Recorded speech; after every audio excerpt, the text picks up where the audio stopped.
Kubu Ibtu Rudiana tegas tak mempercayai kesaksian dari dua sahabat Vina, Mega dan Widi terkait kasus Vina Cirebon.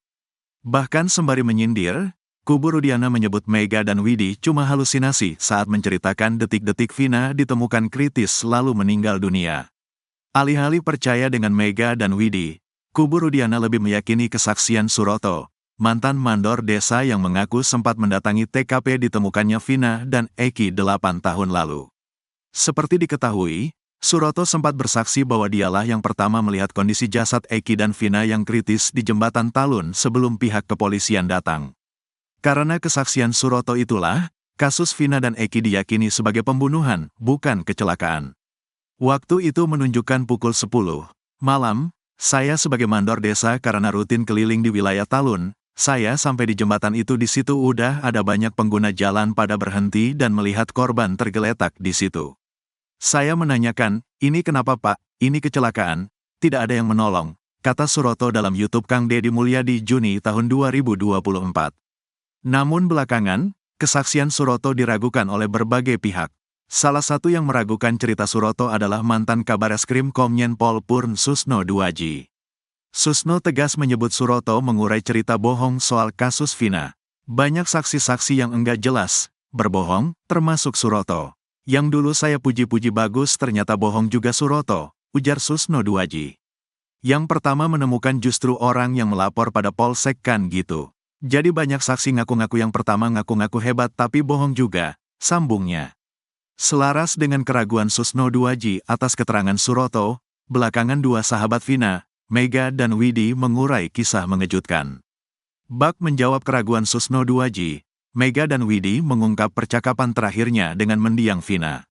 Berbeda dengan Suroto, Widi justru mengaku masih berkomunikasi dengan Vina pukul 22 WIB. Padahal sebelumnya diakui Suroto, ia menemukan jasad Eki dan Vina dalam kondisi kritis di jembatan Talun sekira pukul 22 WIB. Almarhum Vina SMS dulu, kamu ada di mana, mau ikut main gak, kata Widi. Ajakan dari Vina itu pun tak digubris oleh Widi. Widi ogah keluar malam-malam karena takut dimarahi pacarnya. Hingga akhirnya pada pukul 22.15 WIB, Widi mengaku sempat ditelepon Vina. Vina pas nelepon saya benar-benar seneng banget, banyak gerombolan lagi ketawa, terus ada suara motor, akui Widi. Cerita yang disampaikan Widi itu akhirnya terkuak kebenarannya. Tak asal bercerita, Widi ternyata punya bukti valid riwayat percakapan dengan Vina. Yakni berasal dari ekstraksi isi HP Widi. Ternyata Vina memang masih mengirimkan pesan ke Mega sekira pukul 22.14 WIB. Mau gak Meg, entar dijemput sama kita, kata Vina dalam chat.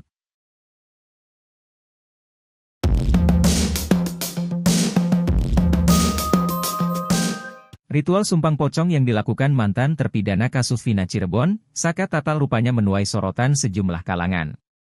Termasuk penceramah kondang, Ustaz Dasat Latif.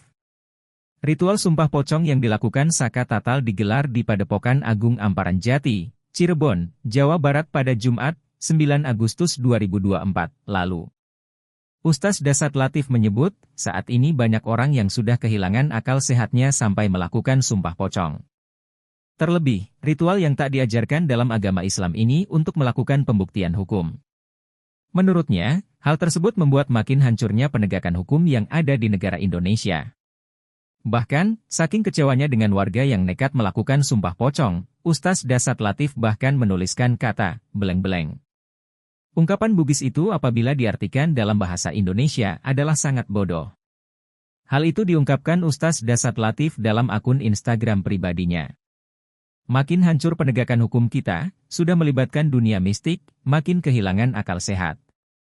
Media massa pun ramai dua menyiarkan hal YG tak bisa diterima oleh kaidah jurnalistik. Live pula. Beleng-beleng? Anda bingung kan? Tulis caption Ustaz Dasat Latif dalam postingan di akun Instagramnya.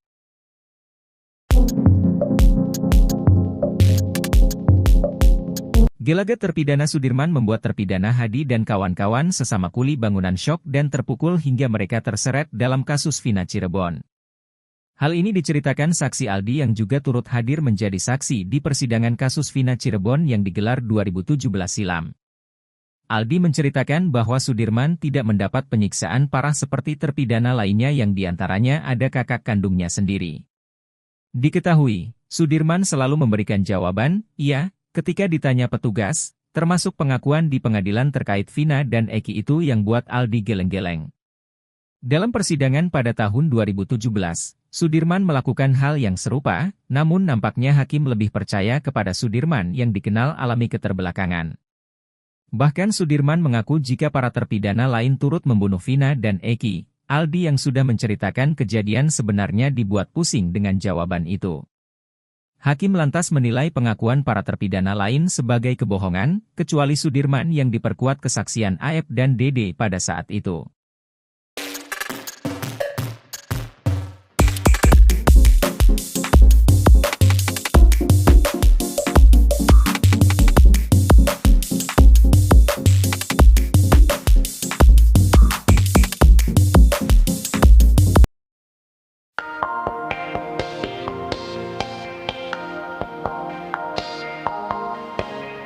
Sebanyak 6 terpidana kasus Vina Cirebon yang masih mendekam di tahanan melakukan perlawanan balik terhadap Ibtu Rudiana.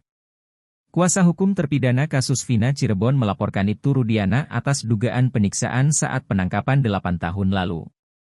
Dalam laporannya, hanya Hadi Saputra saja yang menceritakan dugaan penyiksaan yang dilakukan oleh Rudiana dan rekannya. Rupanya hal itu jadi strategi tim kuasa hukum untuk menjerat Ibtu Rudiana. Nantinya jika dibutuhkan untuk penyelidikan, barulah kuasa hukum akan memunculkan semua terpidana. Sebab dalam kasus dugaan penyiksaan ini, hanya mereka yang mengalami dan menjadi saksi satu sama lain. Sementara Mabes Polri hingga saat ini masih merahasiakan pemeriksaan terhadap Ibtu Rudiana, hingga saat ini Mabes Polri masih terus melakukan pendalaman.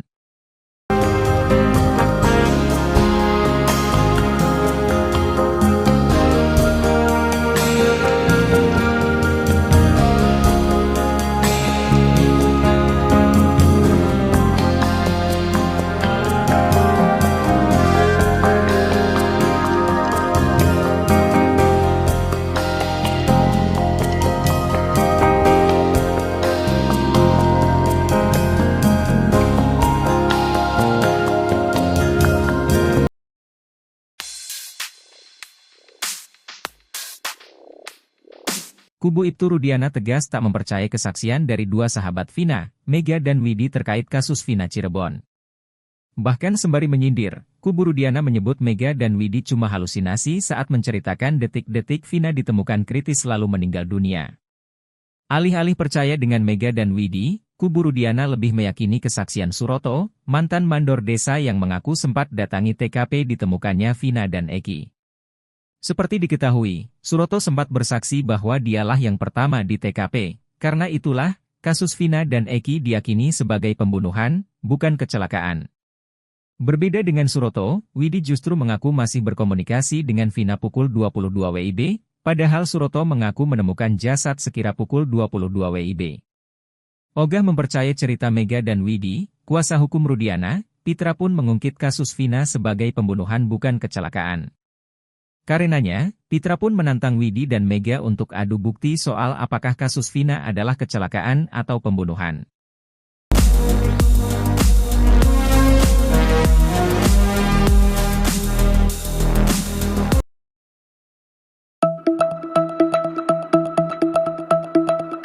Saka Tatal, mantan narapidana kasus Vina Cirebon, siap dapat azab atas sumpah pocong yang dilakoninya di Padepokan Amparan Jati, Jumat, 9 Agustus 2024. Saka Tatal bersumpah, dirinya dan 7 terpidana lain tidak terlibat dalam kematian Vina dan Eki pada 2016. Selain itu, ia juga bersumpah mengalami penyiksaan oleh oknum polisi saat ditangkap, ia bahkan terdengar menyebut nama Ibtu Rudiana. Pernyataan sumpah pocong Saka Tatal diakhiri dengan teriakan takbir. Sebenarnya, pihak Saka Tatal mengundang Ibtu Rudiana untuk menjalani sumpah pocong, namun, Kapolres Kapetakan itu tidak datang. Farhat, kuasa hukum Saka mengungkapkan, Rudiana menolak hadir karena hanya ingin melakukan sumpah jika sumpah itu terkait Eki yang meninggal dalam peristiwa. Farhat menegaskan, Ibtu Rudiana tidak berani menghadapi isu kebohongan yang dituduhkan padanya.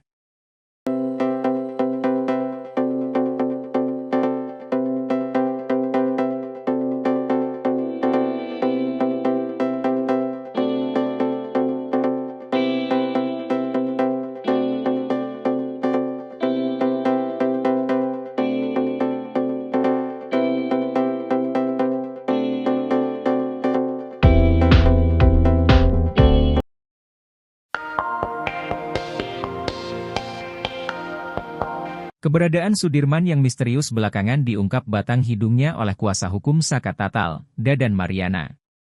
Dadan membeberkan fakta mengejutkan di luar dari perkiraan banyak orang yang mengira Sudirman berada di balik bui. Ternyata, alih-alih mendekam di bui, Sudirman dikabarkan sedang berada di hotel. Dadan mengaku menyimpan video terkait dugaan keberadaan Sudirman, salah satu terpidana kasus Vina Cirebon itu. Sudirman disebut diberikan sejumlah barang saat berada di luar sel. Dadan mengatakan bahwa dia menerima sejumlah uang, ponsel hingga headset Bluetooth. Dalam video itu, Sudirman tampak tiduran di sebuah kasur. Dadan beralasan Sudirman diperlakukan istimewa lantaran dia dijadikan alat untuk konfrontir keterangan terpidana lain. Sebelumnya, sosok Sudirmanlah yang pertama kali mengakui perbuatannya dan menunjuk nama-nama para terpidana sebagai pelakunya.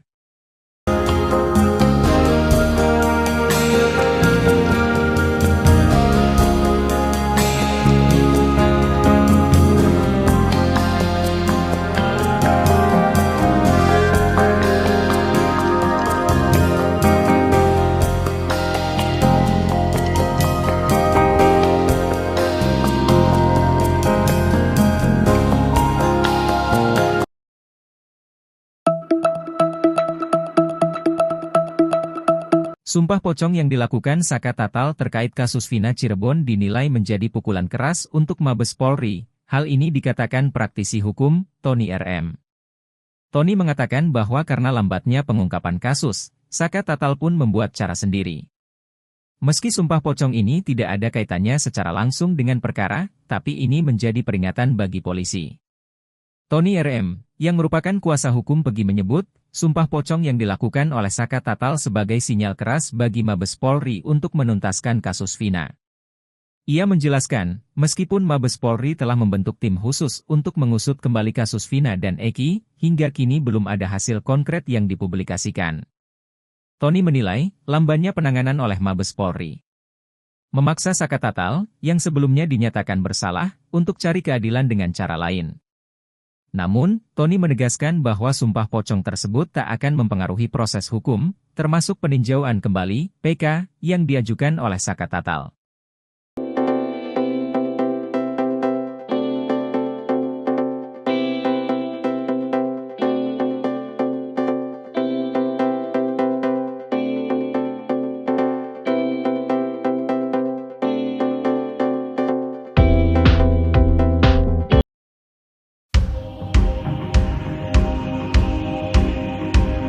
Ibtu Rudiana sempat membantah bahwa dirinya mengenal Aep dan Dede yang memberikan informasi soal para pelaku di kasus Vina Cirebon. Namun, ex-Wakapolri Komjen Pol Purnawirawan Oegro Seno menduga mereka sudah saling mengenal, bahkan Aep dijadikan cepu oleh Ibtu Rudiana. Oegro menilai Aep dan Ibtu Rudiana sudah saling mengenal, sudah hal yang biasa ketika polisi yang dinas di bagian narkotika menjadikan warga sipil sebagai cepu. Oegro Seno melanjutkan Aep hanyalah seorang tukang cuci mobil, bukan tidak mungkin dia bersedia menjadi cepu alias informan karena membutuhkan uang. Oegro Seno menyarankan agar pengakuan Dede ini segera diproses oleh Mabes Polri atas laporan keterangan palsu. Mabes Polri diminta segera memidanakan Dede untuk dijadikan novum baru.